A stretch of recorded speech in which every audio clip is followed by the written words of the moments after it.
Asian cup বাছাইয়ে Hong Kong ম্যাচকে সামনে রেখে শুরু হয়েছে জাতীয় ফুটবল দলের ক্যাম্প। প্রথম দিন রিপোর্ট করেছেন ২০ ফুটবলার। কাল আসছেন ইতালি প্রবাসী ফাহমেদুল। ৬ ও ৭ অক্টোবর ক্যাম্পে যোগ দেবেন হামজা চৌধুরী, সমিত সোম। এখনও যোগ দেয়নি মোহামেডানের ৬ ফুটবলার। ম্যাচের ৩ দিন আগে ক্যাম্পে যুক্ত হবেন তারা।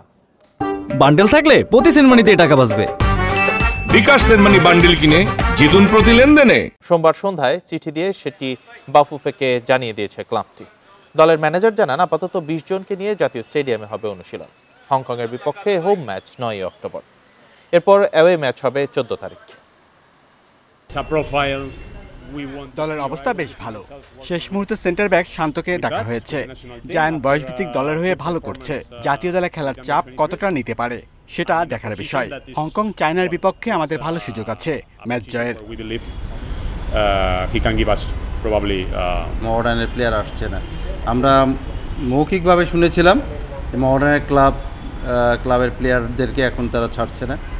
তো আসলে দেখা যাক, যে যেহেতু সবাই জয়েন করেছে, কালকে তো ট্রেনিং সেশন আছে, দেখা যাক যে কি হয়। সত্যি কথা, এটা আমার খারাপ লাগে, কারণ আমি এখানে আসছি খেলা হিসাবে। সো আমি খেলতে চাই, আর কোচ জানে আমি খেলতে চাই। আর অফকোর্স লাস্ট ম্যাচ অনেক কষ্ট লাগছে, কারণ আমি খেলি না, তারপরে টিমও হারছে। তো আমার ওই দিন খুব খারাপ লাগছে।